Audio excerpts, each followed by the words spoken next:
Hey guys, and welcome back to the AVGN Adventures playthrough. In this part, if the graphics were like 2 bits better, we'd probably have to censor the hell out of this, but since nothing looks like anything in this stage, I don't think we really have to worry about it, so let's just go. No, I can quite clearly distinguish crack, and that's definitely a pogo dick. No, wait, crack on the floor? No, that's jizz, dude. No, not that. He I'm means talking butt crack. about butt crack. Alright. baby. Oh, okay. It took me forever that the stars were supposed to be chocolate starfish. I didn't get that one at first, so yeah. So innocent. For those of you who are not as into the AVGN as the rest of us, this is based off of a video the AVGN did on old Atari porn games. Which is one of the better ones he did. I think that was like right when he started working with Screw Attack, I think. Because I remember I found the AVGN right like when he was, I think, right in between his Sega CD and Sega 32X reviews. So this was like right around then, so pretty early on in his lifespan. And this was one of the funnier reviews that he did, but I was also like 14 at the time, so I had to watch it really carefully. Boobs. I had to watch it really carefully and make sure that my mom didn't catch me watching. I already had to make sure that I had headphones in because of all the swear. Oh yeah, Yes. yes. Because like normally, like I would just leave the sound on whenever I was watching like Homestar Runner or whatever on the computer. But I got into the habit of using headphones because of the AVGN. So yeah, fun fact. Well, Thanks, James. A question I wanted to ask you, the first part. Do you guys remember your first AVGN video? The first video I watched, I think, was actually I can't remember if it was Friday the 13th or Nightmare on Elm Street, but it was one of those two. It was Back to the Future for me. Back to the Future. Oh. Yeah, that was the first AVGN video I ever saw. Yeah, I remember discovering them as early as like 2008. Yeah, that was around the same time frame. Yeah, because he was, I think, what's this called? Simon's Question and Dr. Jekyll or 2006, yeah. I think he recorded them in 2004, and then they were uploaded in 2006. And it was really around 2008 where he started doing videos regularly. And then ever since, he's had like spurts where things were more common and things were less common. Like, because occasionally, like, I think he did like a video every month or so for a while, and then it would be like one a year. So no, it was every 2 weeks at first, and then as his schedule started getting, more hectic, especially when around the time he was developing the movie. Oh, the uploading. It was once a month. Yeah, no, when he started really working on the movie, like, we didn't get a video for like a year, if I remember. I actually still have not watched the movie, which I need to do. It's a good movie. It's a really good movie, actually. I want to own the Blu-ray of it, and it just, money hasn't ever been right for it for a long time. Another thing you want to keep in mind is that the Blu-ray of the AVGN movie isn't produced in particularly wonderful quantities, so there are times when it's just not available. So I would pick up a digital copy if I were you. Yeah, I probably should just do that. Yeah. I mean, I meant to get the Blu-ray right when it was first released, but it didn't. Money wasn't good, and it didn't happen. I actually really wanted to see the AVGN movie in a theater because they did have a showing in Boston, but I think, you know what? Actually, I remember exactly what happened. I thought, oh, tickets are open. I'm gonna take a shower and get those when I come back. I got back, they were all gone. That was your first mistake. Yeah. Yeah. You should know better by now, Ted. I didn't think that there would be that much of a demand for it. Oh, Taxi's tickets are on sale. I got time to do some errands. Oh, well, I know that. I know, like, I've had experience with PAX. I should have plenty of time to do my taxes now. Taxes? We make money? Oh, jeez. This is kind of what I'm talking about of the game of, like, there's always a safe spot, even if you have to be in a pattern.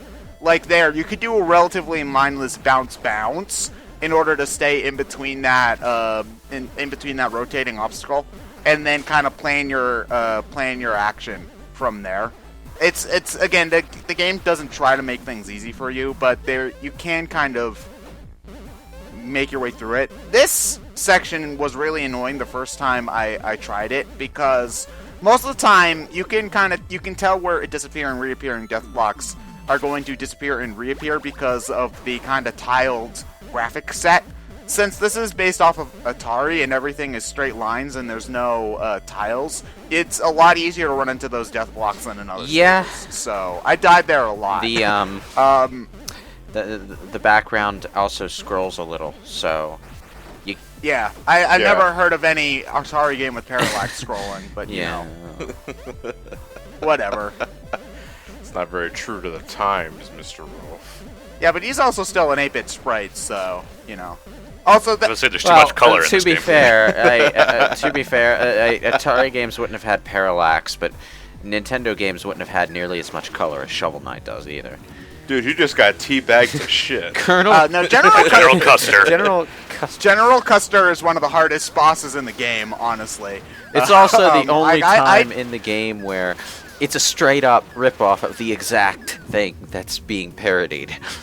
Because General Custer this is an unlicensed as hell Atari game.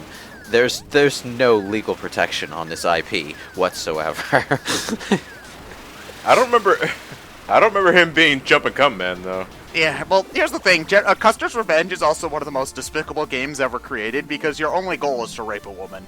So, like, that game does not get nearly as much hate as it deserves. But, whatever. Fun fact, Happy Fun Candy Time right here is the first stage I played when I started the game myself, so... Because it was happy? Like, you know, it's one of those things, like, when you first start a Mega Man game or whatever. That was just pathetic on my part.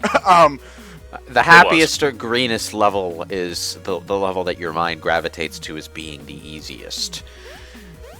Well, it's just, I didn't know exactly what it was trying to parody at first, because, like, Assholevania, okay, yeah, I know what that's supposed to be. But, like, this is, like, Happy Fun Candy Time, what the hell is this supposed to be? And then I get this, and I'm like, oh.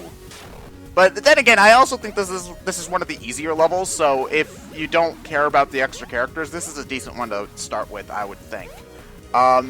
Just wondering... I think it's just straight up parodying the kid-centric but notoriously hard games like Lion King or whatever. Yeah, that's probably man, you true. know, if it's parodying anything, it's probably the games that are in the vein of Ronald McDonald's Treasureland Adventure or whatever it was called on the Sega Genesis. It was 4 levels long. It was, you know, Ronald McDonald, the Hamburglar, all those classic McDonald's mascot characters.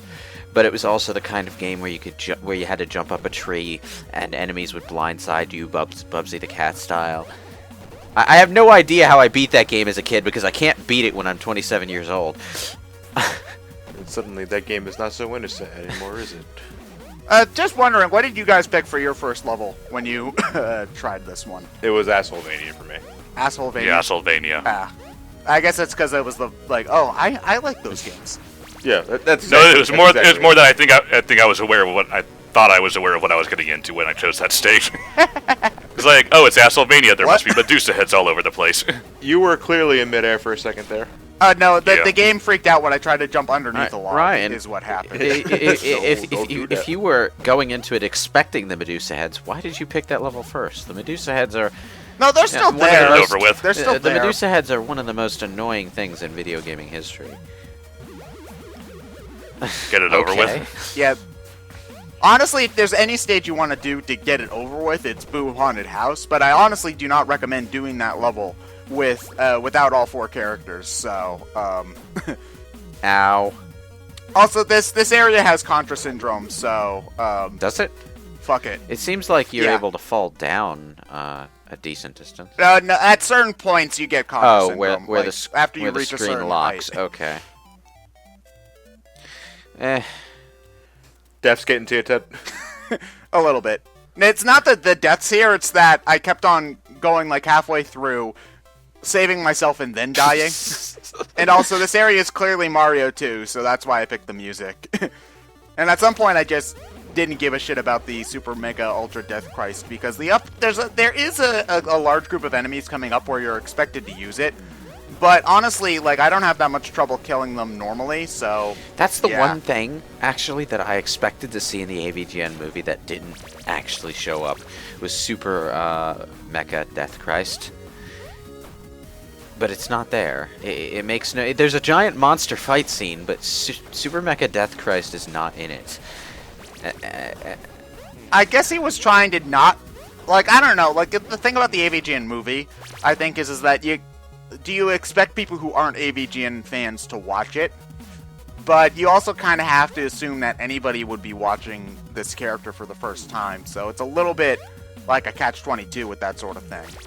I think also, and I say this as a person who hasn't watched the movie myself either, but when you're making a movie, do you really want to have it consist of repeated jokes from here's the thing, though. Web series? The storyline setup for the monster fight in the movie is it looks like it's leading up to Super Mecha Death Christ because it has this whole twisted sort of mythological religion thing going on that that a guy just makes up off the top of his head. So you'd think it's the perfect setup window for a Super Mecha Death Christ scene. But it's actually not, and it's surprising that it doesn't happen. Huh. It's a little tough to explain without just outright telling the story, and frankly, that whole setup is so fucked up stupid that I couldn't recall it off the top of my head if I wanted to. Is it one of those things where it's intentionally stupid, or the entire second half okay. of the entire third act, I should say, of the movie sort of makes fun of the AVGN's crappy special effects, you know, with the makeshift costumes and whatnot. Like I love crappy special effects. It's like one of the best things is there's this really shitty Muppet version of video game E.T. Like, instead of looking like E.T. from the Spielberg film, it looks like a physical recreation of the E.T. sprite from the E.T. game.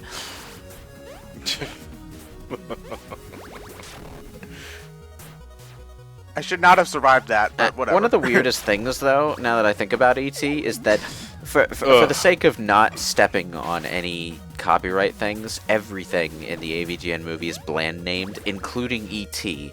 They actually spell out his name, E-E-E-T-E-E.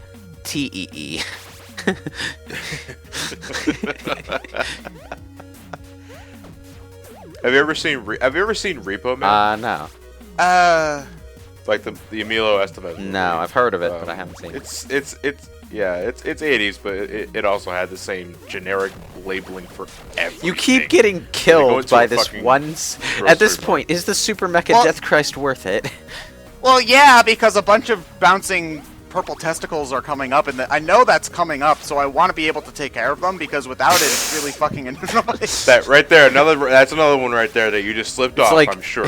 But the guitar guy also moves faster than the nerd, though. Yes, so. he does. He's not any slippery. Like, that's one thing about Motherfucker Mike, is that he doesn't have Luigi's Butterfeet, so you don't have, like, you might be expecting that, because his sprite is just, and I died anyway. Right after getting the checkpoint, so you can't go back for this. Yeah, but look at this. This is obnoxious. Oh man, it's like the Medusa heads on Lightspeed. Ooh. Yeah. Honestly, I think there are just some fights you just got to run away from. In instances like this, you don't bother killing them. Just go underneath them. Yeah, but I knew that if I had it there, they'd all just be dead, and I wouldn't have to do that weird kind of awkward shuffle where I'm trying to be right underneath their bouncing arc. Yeah. So I wanted to actually take advantage of it, but I died before I could use it because. Well, you know, like ironically, that was the best way to deal with Medusa heads in Castlevania is learning their pattern, and then just. Yeah, but you know, there's a difference between Medusa heads and those things, and it's a little tough to explain without having them on screen, but it looks like their up and down arc slides forward slightly. Yeah, it's a little, at least in that area it does. It's a little bit weird. Also, I believe you could kill Medusa heads in one hit. What the hell?